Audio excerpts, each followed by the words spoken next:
What's going on, everybody? It's your boy C4 here today, continuing with my projected Madden 17 video series, where we're going to accomplish one of two things. Number one, either you're going to get a quick look at what the Madden 17 rosters are probably going to look like, or number two, if you don't want to make the change to Madden 17, you can stay here on Madden 16, download these community rosters, which will release at the end of this series, and just keep playing like a new game does not exist. That being said, let me know in the comment section below if any tweaks that may need to be made. 40 likes on this video, and the next one will be uploaded immediately. And if you're new to the channel, please subscribe. We're looking for 15,000 subs by the time Madden 17 does come out. Without further ado, jumping at today with the Seattle Seahawks, we're going to look at the quarterback position, where we gave Russell Wilson a 95 overall. A lot of people, including myself, thought that he would not be able to survive without a very strong run game. And even though the run game was not piss poor last year, he definitely had to carry more of the load on his shoulders, and he was very, very good. 10-6 as a starter, 4,000 passing yards, 34 passing touchdowns to 8 interceptions. He also added 553 yards on the ground as well as 1 rushing touchdown. So phenomenally for him. I think 95 is very fair. He's definitely an elite NFL quarterback now rather than just a winner on a good team. And yeah, that's why I think the 95 is fair. Plus, I love that deal. That contract that he signed, I think it was last year, phenomenal deal. I think he has he must have the best goddamn age in the NFL.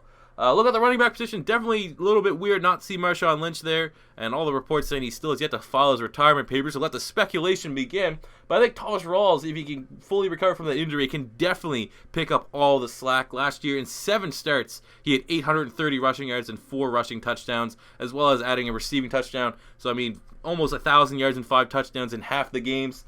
I think he definitely will be a low-key fancy stud, and getting this kind of production from an undrafted free agent just continues to reiterate the fact that Seattle Seahawks are on another level when it comes to drafting talent in the NFL. They are head and shoulders the best team at drafting talent. Used to be the New England Patriots, but Seattle has definitely taken over that the last couple of years or so. Look at the fullback position. You got DERRICK who we gave an 81.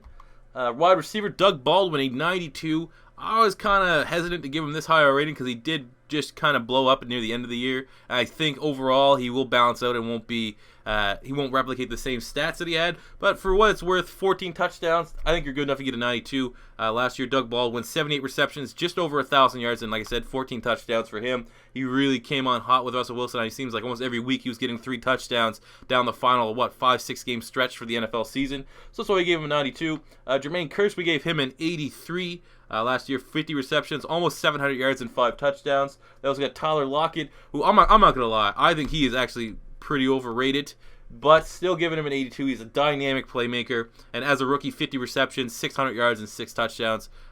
Still very productive, and more so on special teams. I think he's just a little overrated. I think a lot of people are talking about him as the best fucking rookie wide receiver. He's top 5, but not the best. Come on now. Look at the tight end position. Jimmy Graham, we gave him a 91 overall. Is it still even warranted? I mean, he only had 50 receptions last year, 600 yards, and 2 touchdowns. This is still definitely based a little bit on reputation. I could definitely knock him down to like an 87, 88 for sure. If you guys think that needs to be made, let me know. But we'll keep it at 91 for now. Then you got Luke Wilson with an 80.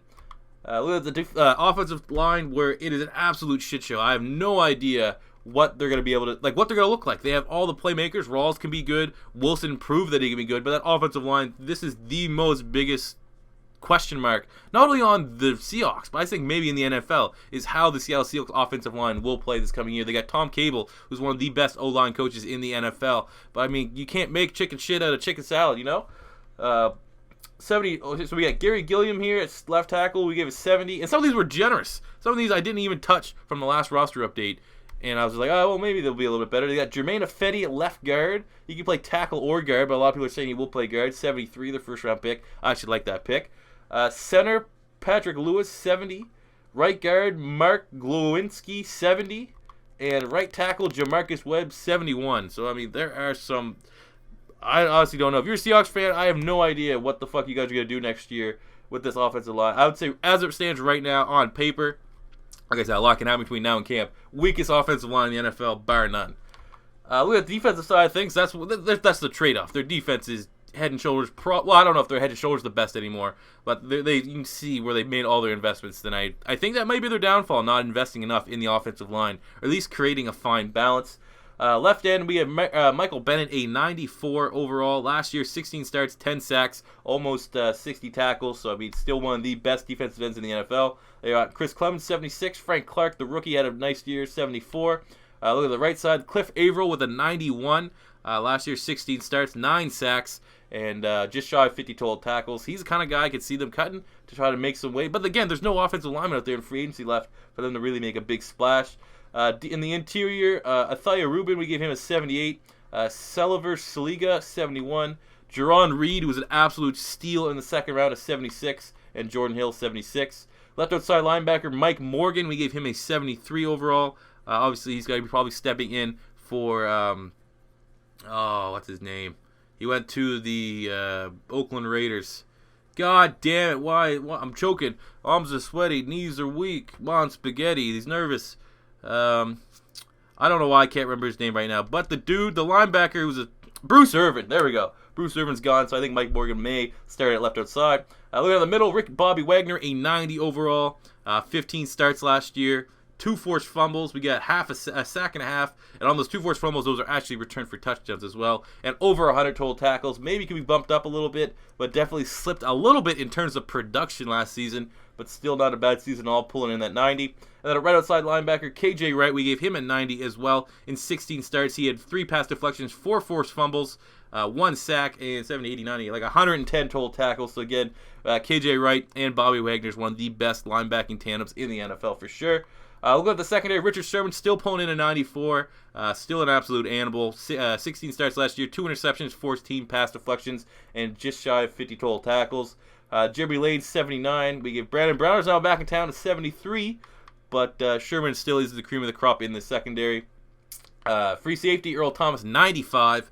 Last year, Earl Thomas in 16 starts, 5 interceptions, 9 pass deflections, and well over 50 total tackles. Debatably the top safety in the NFL, regardless of free or strong. And then the monster himself, Cam Chancellor, came back, and you could see maybe he was the thing that changed, because the Seattle Seahawks kind of stumbled out the gate, and then when Cam Chancellor finally returned back to the team, they started to turn around. So maybe he was the lifeblood of that big surge they had to make it to the playoffs. 11 starts last year for Cam Chancellor, 2 interceptions, and 40, 50, 70 total tackles. So that's why he's pulling a 95. I mean, he's an absolute monster and an absolute stud to play with in Madden. Kicker Stephen Hauschke, one of the best kickers in the NFL, we gave him a 95. And punter John Ryan, the Canadian himself, 85. So there you have it, guys. Those are the projected Madden 17 ratings for the Seattle Seahawks. As always, 40 likes on this video, and we'll upload the next one immediately. If you're new to the channel, please subscribe. Look for 15,000 subs by the time Madden 17 comes out. And that does it for me here today, guys. Thank you for watching, and until next time, it's your boy C4 saying peace out.